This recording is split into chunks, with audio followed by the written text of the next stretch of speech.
you doing, Dylan? Good, thank you. How are you? Not so bad, aching a bit. Brendan Foster twisted my arm and has sort of, now got to run the Great North Run in September. Not very nice. First time. It'll be the first time for the Great North Run. I've run marathons before and half marathons, but age is not been kind to my knee joints. So yeah. getting back to that. I read that you are creeping over 50. Is that right? It is, yes. That's a mathematical inevitability, I'm afraid. Yeah. Physical inevitability in my mind as a physics graduate. But yeah. So when I told people about this interview with the mayor, and everyone assumed you were the Lord Mayor. Everyone assumed this. Everyone thought I was going to be talking to that guy with the sash that they know from school, about whom no one knows pretty much anything. So in that sense, your two positions are quite similar. No one really knows what you do, but that's where the similarity ends. You do have a purpose. You've written in your manifesto that you want to help create prosperity we can all be part of. So the first thing I should like to ask, or to invite you to do, is to tell us about your role as North of Tyne Mayor. Well, I've been mayor for 2 years now, and this is a metro mayor. So it's the same job as Sadiq Khan does in London or Andy Burnham does in Manchester. But we've come to it quite a bit later here in the Northeast. And the primary objective, we've got one major target from government, and that's to create 10,000 jobs over 30 years. So 2 years in, I should be touching on 700 jobs in the pipeline. The actual figure is well over 4,000. So we're smashing that out of the park by a factor of 5 or 6. And these are good jobs underpinned by our good work pledge. So with proper terms and conditions, real living wage and permanent jobs. Now, the day-to-day aspect of being mayor means that I don't get to wear the sash or the hat like the Trumpton mayor, or do any of the things that Joe Quimby gets up to in The Simpsons. It's pretty much like any executive kind of job. So there's a lot of working with the team, guiding policy, huge amount of diplomacy, because the North of Tyne has 3 constituent authorities in it. So Newcastle City Council, North Tyneside Borough Council, Northumberland County Council are all constituent members. And we also work a lot of stuff wider across the Northeast, Durham and the rest of Tyne and Wear. So there's a lot of diplomatic roles to be done there. A lot of it's talking to ministers to try and strong arm them into giving us more budget, more power, influencing things in our favour. And a huge amount of it is actually working with partners in the Northeast. So the business community, the large businesses, the small businesses, the universities, the colleges, the trade unions, community groups, all of that sort of stuff. So on a day-to-day basis, it's pretty busy. But I do a weekly video that I try to keep to just a minute, maybe 90 seconds at most. That is just a highlight of some of the things I've done that week. So people get this sense of what's going on. Yeah. So people are aware that you actually are trying to affect change and working. And making a big difference. If you look at some of the stuff we've done already, normally when you come into office, it's an existing institution. So if you come into a council or you come in as Prime Minister, whatever it is, there's already a team there. There's already everything set up. Day one, we had 3 permanent members of staff, no pens for the whiteboard, and there were literally more camera crew than staff in that office. Yeah. And so, you've got to then go out and recruit people. And so my first couple of months were reading through CVs and getting a team in place. And so it was January. By the time you've recruited people, have given the notice, worked the notice, you're into January 2020. We had about 3 months to get cracking. Then we're hit by COVID. So what a first couple of years it's been. And in that time, we've got more than 4,000 jobs in the pipeline. We've safeguarded another 2,700. We've got our Green New Deal in place, generating a whole range of changes on the climate agenda. So many programs about employability, helping people who are disadvantaged in lots of different ways. And a whole slew of support for small businesses, and brought quite a few large companies here, bringing jobs. So it's been busy. It's been brilliant as well. Yeah, you seem to enjoy it very much. So you touched on something I want to talk about, the combined authorities, and you say it brings together the councils of the region. And one question I have, which you sort of touched on, is the continuity issue. So perhaps there was no, you had to start from the beginning because you are the first Metro Mayor. And as you say, a Prime Minister has to change things every time they come in. So different policies on, say, the NHS nationally. But in a regional sense, that must happen as well. Is there the possibility that a Conservative Mayor could come in and undo all the change you've begun? Not if I've got anything to do with it. No, yeah, fair enough. So yeah, that's always an issue, governance in the UK, particularly at a parliamentary level, that no parliament can bind a future parliament's hands. And that does lead to, you know, if you think about things like education policy often being a political football, and it's a big problem. A lot of the stuff we do is perhaps less of an issue because there's a lot of policies that aren't in that area. You know, we don't have control over a lot of things. Mm-hmm. And because it's on we operate on a consensus model. So unlike a prime minister, unlike a directly elected mayor of a council, I don't get to choose who's in my cabinet. I get the leaders and deputies of each of the councils, regardless of whether they're in my party or not. Right, okay. So we have to work together with everybody. But I go beyond that and I speak to all the councillors. It takes time to get through everybody, but I speak to all the councillors of all the parties or make myself available so that we're getting to feed in. And it's interesting that it's much less of a party role and much more of a convening role. Because one of the best things about being there is there is no party whip. Mm-hmm. So, you know, I don't have to do what the chief whip tells me or the leader of my group. There is none of that. I have to use my judgment for what's best for the North East. And one of the big continuity issues we've got is that we only represent half of the functional economic area. So the way the North of Tyne was set up, it was due to cover what's called the LA7, so it's County Durham, all 5 councils in Tyne and Wear, which is a big population, and the county of Northumberland. And that was due to happen. It failed for a mixture of reasons, some diplomatic, some because people had some genuine concerns that they weren't happy with the deal. From those ashes came the North of Tyne, but we're working together cross-regionally now, and anybody who's followed the COVID comms has seen them going across the full LA7. All of our directors of public health work together, for example.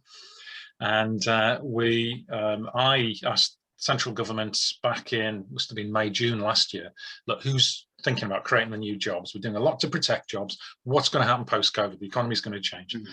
So they sent me a letter saying, Jamie, would you write a plan for economic recovery? And pulled everybody together, not just the leaders south of the Tyne, but the local enterprise partnership, the businesses, the universities, everybody got involved. We put together a really bold plan that will create 55,000 direct jobs in the North East. We do that and we've largely solved the unemployment problem. Mm-hmm. Not in one go. It'll take a few years to obviously get that all up and running. And we submitted that to central government as part of the comprehensive spending review, which was cancelled. But we're now working on that as part of a recovery and devolution deal. So we'll see what happens with that. But I would love it if we could get back together as the whole conurbation, and then we could get transport powers, we'd get the ability to get much more control over our buses, we could then start to do things like integrating the metro and the buses much better, and active travel. So there's a lot to be gained there. Yeah, definitely, yeah. So I guess you sort of answered my next question, or the next elaboration, which I'd like you to give. But this idea of combined authorities, many of our readers have a good idea about what they are and what they do, but it's something about which most people get confused, which seems to be a consistent part of British politics. Anyway, everyone sort of has an idea of the system and how it works, but not so much that they actually know how it works. So could you give me a summary of how the North of Tyne Combined Authority actually works? Well, the North of Tyne Combined Authority is led by a directly elected mayor. So that's me. So I am both the chair of the authority and the operational day-to-day leader. Under me are a whole team of officers who do the work, and I'm involved in a lot of that on a steering level. But the governance is what's referred to as the cabinet, and that's one voting member for each authority, plus me, so there's 4 people who get a vote, and then the deputies are there. And then we have representatives, because I was very keen to bring in the community and voluntary sector. So Robin Fry is our ambassador to that sector. Lucy Winskull, who chairs the Local Enterprise Partnership, she's on. And we have a number of other boards that help advise and guide. So our Inclusive Economy Board, which includes, chaired by Bishop Christine, who is the Bishop of Newcastle. Lots of other people involved, and everything we try to do is by a sort of a much more cooperative, collaborative, co-design, co-production basis. So we actually listen to people, get them involved, bounce the ideas off them, and try to avoid that standard mistake that comes out of Whitehall of quarterbacking passes, you know, all the way from Whitehall. We can fix exactly what your issues are in Byker or Blythe or wherever it might be. And you say, have you ever been? And no, but it doesn't matter. So it's that kind of local feel on the ground that helps. Yeah. Bringing democracy closer to the people, I guess. Well, it is. And if you look at some of the things that we've already done, bearing in mind how new we are, we've already completed our Citizens' Assembly on climate change. So that's involved a representative sample of citizens, including people who were quite skeptical, and a lot of people who didn't know much. Give them a lot of presentations, facts, allowed to deliberate and say, well, you come up with what you think we can do. There's the remit. There's certain things we have no power over. But what sort of things would you like to see about the way we approach this problem? And that's fantastic. And that's democracy in action. Completely. That's the thing. When I speak to people in my area, which is West, Slade, Fedden, Denton, Burn, everyone has this anger towards politicians and the political system, but they're dying to get involved. That's the key thing. They just want to be spoken to and talked to and get involved in the process. So it's fantastic, that element of it. So again, I was reading over your manifesto in preparation for this, and I've read you've described yourself as a socialist, despite your age, and it's quite clear from your manifesto that this is the case. It's what's the connection between being a socialist and my age? Nothing obvious. It's quite a revolutionary manifesto, in that you sort of say that every element, every part of the region needs fundamental change. Yeah, would that be right? So could you talk us through some of the key issues of your manifesto? I mean, it must have been affected by the pandemic as well, the rolling out of some of these things. And is it feasible? Just take us through it. The pandemic has affected everything. The key issues, yeah. It's affected the timing of everything. But what it's also done is the pandemic has actually changed less than people realize. What it's done is it's accelerated a lot of things that were happening anyway. So we know that there was a steady increase in people working from home. That's undergone 10, 20 years of acceleration, depends how you count it. Likewise, with shifts away from direct retail to online retail, an increase in digital technologies, all of these things happening. We knew they were going to happen anyway. The longer term problems that we're faced in the Northeast are fundamentally come down to two problems. One is there is a lack of investment, both public and private. So London gets about 50% of the venture capital, the private equity investment in small firms for the country. Northeast, we get 3%. If we look at GDP per capita, for the 100 years, for a century before 1981, we were bobbing along at about 93% of the average GDP for the rest of the country. And it went down under Thatcher, it went down under the Blair years, down under the coalition, and it's now at 73% per capita. That's pre-COVID. So we have just not had the investment here, not generating the wealth here. So the two are clearly interlinked. We haven't had things like transport investment, the investment. But if we also look at private sector investment, that's lower as well. So we need to fix those things. So that's where it comes down to. And the way you do that is by making sure that the money is recirculated here. So an obvious example would be something like supermarkets. Everybody gets what supermarkets are, but all of the supermarkets are owned by people who don't live here. So all of the profits and all of the head offices and all of the accounting and all of those high quality jobs aren't based here. Yeah, it's our people paying for them. Now, I'm not proposing we're going to fix supermarkets straight away. I'll do try to shop as locally as much as possible. But that affects every other avenue of life that perhaps isn't quite as visible as supermarkets. And so it's about making sure we develop our small business ecosystem. It's about making sure we have bigger businesses headquartering here. It's about bringing in some large businesses to do high quality jobs here. So Verisure, one of the first firms I've brought here, they have their full range of jobs here. It's not just a call center. So all their HR staff and accountancy and tech is here as well. And that's the sort of change that we need to make. That also, therefore, bleeds over into the climate emergency that we're facing. Because the more local things are, the less you are pinging goods and people around the planet, unnecessarily so in a lot of cases. So that's it in a nutshell. But then you start to dig down and then you think, well, longer term, I said there were two problems. One is investment. The second one is people having to leave the region. So there's a lot of people, you're a physics graduate, there are a lot of opportunities. If you want to go in a particular direction in that career, you have to leave. I was a materials engineer, had the offer to work both in the south of France and could have pursued options in Seattle, because that's where the big aero industries are, but not here. And so you find a lot of that. And that's what the other thing we need to do is we need to make this a place where people can stay if they choose. And if people want to move, that's great. I'm all for people expanding the horizon, but it's the choice that people frequently don't. Completely, yeah. Could that be on the Seattle issue? Could that not be tax related? Is it not easier for those businesses to set up in regions where, say, corporation tax is lower, for example? I think there are very few businesses that make their investment decisions on the basis of corporation tax that aren't one way or another resellers or financial businesses. They do. Yeah. When it comes to the ones that are actually employing a lot of people to do useful work, they go where they want and they do the tax dodging via means of what's pretty much just a post box in Switzerland very often. You know, Starbucks didn't have all their coffee shops in Switzerland. They had their head office there and transferred the royalties there. That's how they dodged the tax. Yes, internationally, we should absolutely be clamping down on that, but that's not something I have any power over. The things that make a difference are, can you hire people who are skilled in these jobs? Do people want to live here? Because it's a great place to live. And a lot of stuff about the Northeast is brilliant. We have a lot of natural advantages. But I want us to have a bit more buzz about the place. So that's why we're investing in our festivals program.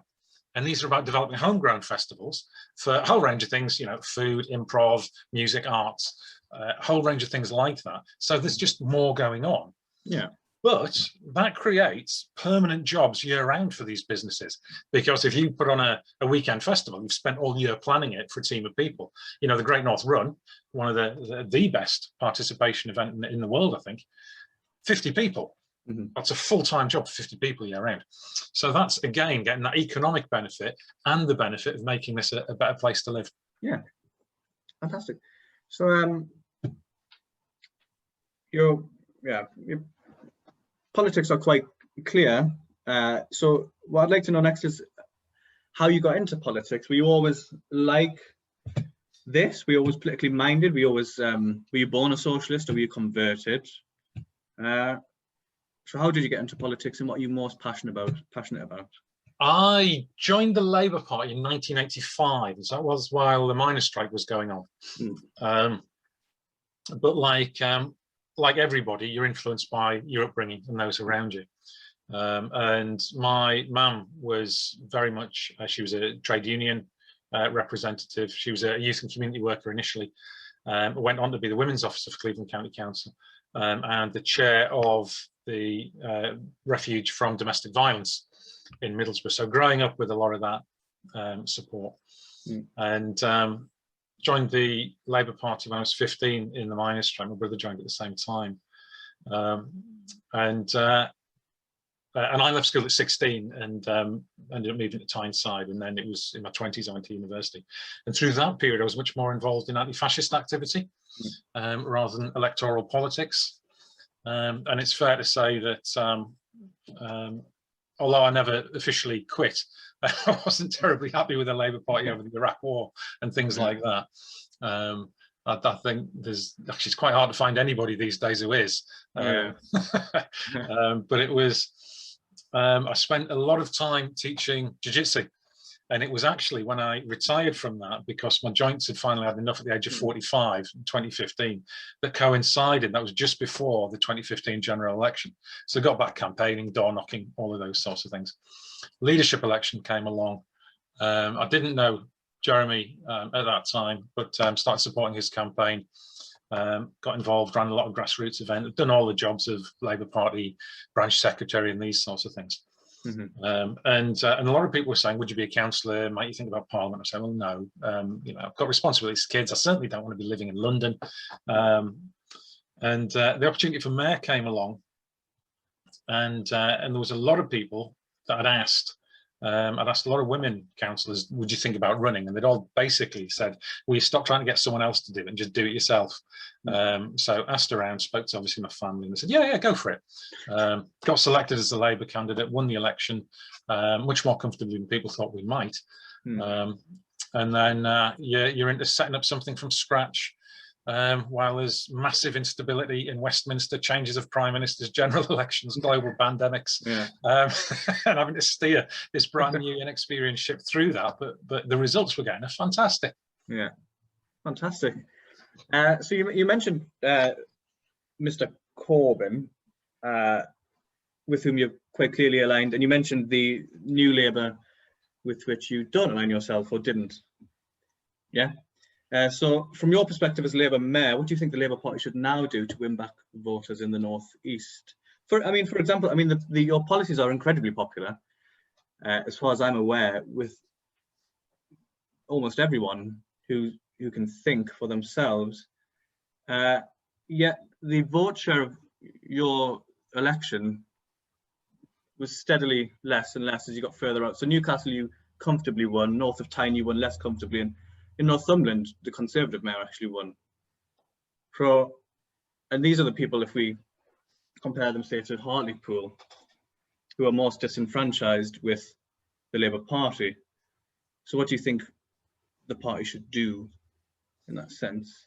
Yeah, I think it's worth separating out the 2019 results, because they were, if you compare them against the national backdrop, they're actually pretty strong here. Yeah. And bear in mind that Northumberland does have a Tory council. There's a bit of a narrative that Labour isn't doing well in the North East, and that's what happens when you lump the North East together. I grew up on Teesside, and when I joined the Labour Party in 1985 in Hemlington, which is in South Middlesbrough, it was under a Tory MP. Stockton South has had a Tory MP more than it's had a Labour MP, going back generation. If we look at somewhere like Hartlepool, so Peter Mandelson was famously the MP there. But when Labour brought in directly elected mayors, it wasn't the Labour mayor that won, it was the independent mayor. It was Stuart Drummond, who stood as, you may recall, Angus the monkey, the mascot for Hartlepool, with his promise for free bananas to school children, which he subsequently delivered. And he won every subsequent election until the post was abolished. So Teesside has not been the Tory stronghold, the Labour stronghold that people has said it is. You can go back for a long period of time. In fact, Middlesbrough had an independent mayor of Ray Mallon repeatedly again. If you look at Middlesbrough, it has 3 Tory councillors, but a load of independents. And I think that's the phenomenon we're seeing in Teesside. Elements of that most recently in County Durham. But if we just look at this last election, Gateshead, Labour's increased its majorities. North Tyneside went from 48 to 51 Labour councillors. There hasn't been a Conservative elected in Newcastle since 1992. So that's the backdrop of it. But you're talking about the policies. The policies are really popular, and the policies were popular in Hartlepool. If you look at the Servation poll, all of the things about, do we think we should be paying profits to water companies who are owned by people outside the country? No one thinks that's a good idea. So that's size of it. But there's a lot spoken about identity and do people identify, and culture wars and things like that. And while it's easy to see the symptoms of that, I actually don't think that's had significant effect on electoral politics at all. Not nearly as much as policies.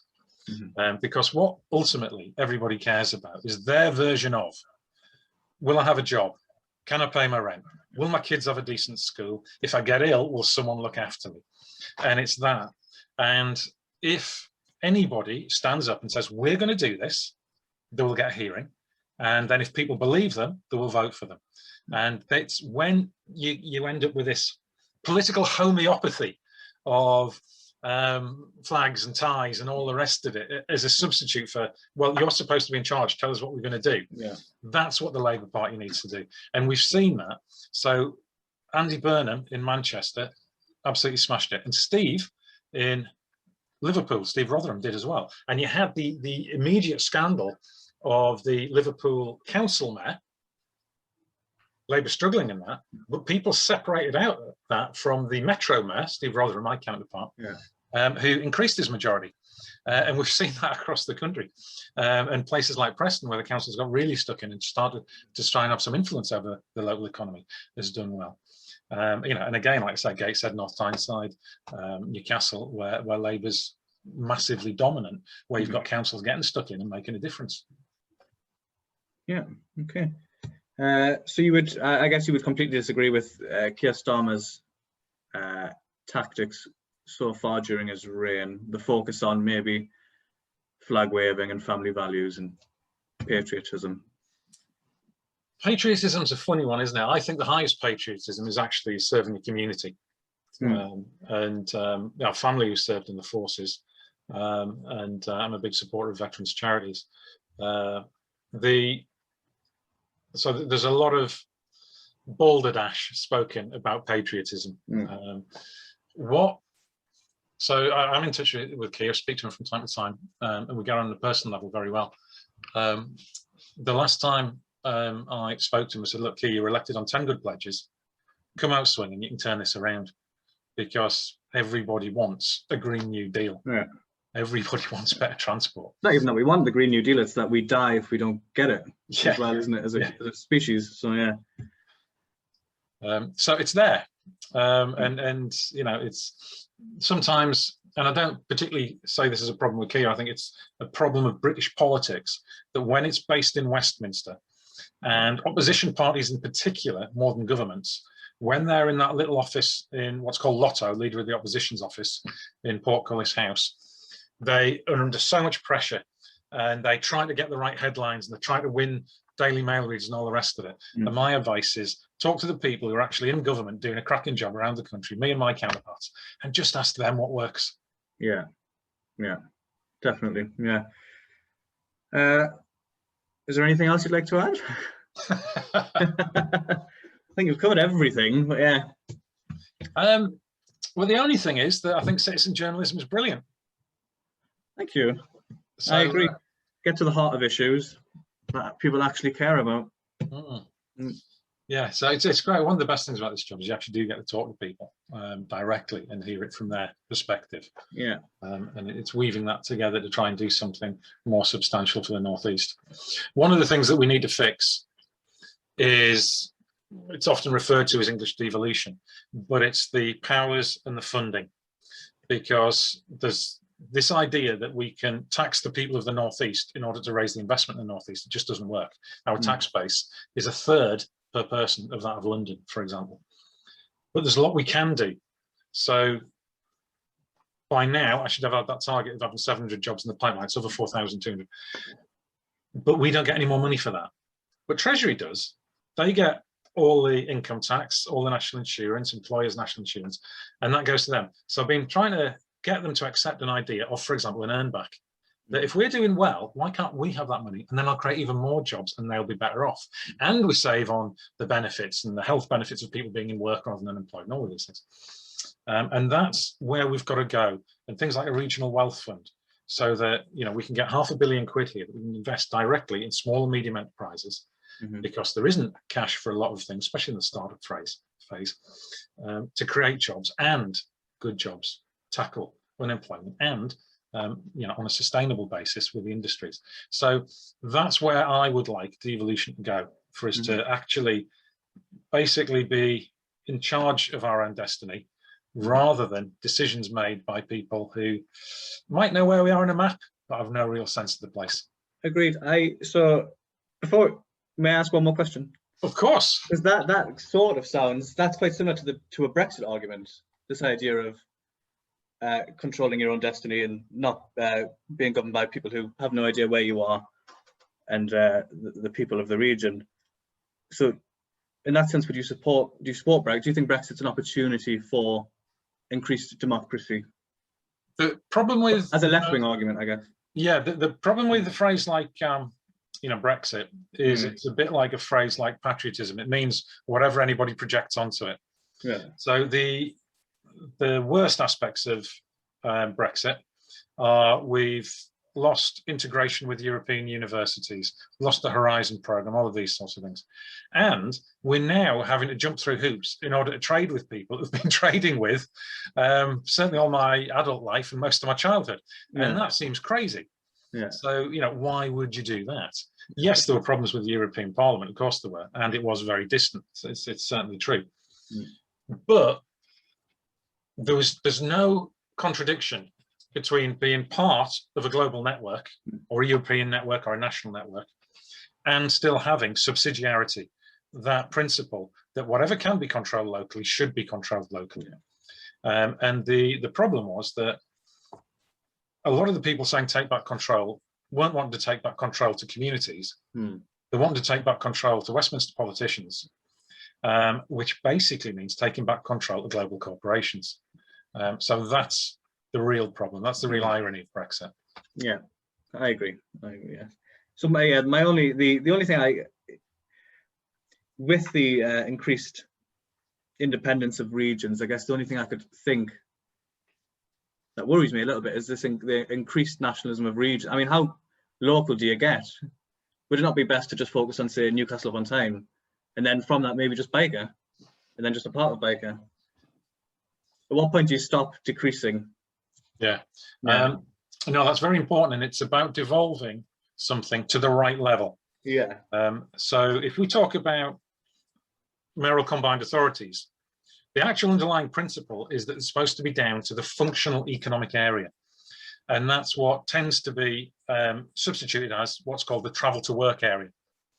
So very, very few people who live in, whether it's Blythe or Deckham and Gateshead or wherever it might be, commute to Manchester or Liverpool. It just doesn't happen. A very small number of people might commute, say perhaps to London. Whereas almost everybody goes within a city region. And we have 3 cities. We have technically cities, Newcastle, Sunderland, and Durham, but a lot of the population centres as well, large towns. But they're all the same functional economic area, all the same economy. And so that's the level to be looking at intra-regional transport and economic development. When it comes to parks, well, that actually should be more local. And when it comes to community centres, I think that should be more local still. So I think it's very much a function of where does this work best? Because if it comes to parks, I'm not really sure that should be at a city regional level, because there's a load of parks that I don't know about, even within the city I live. Yeah. But I can tell you loads about the parks near me. Yeah. Fantastic. Well, Mayor Driscoll, that's all I've got for today. Thank you very much for taking the time to do this.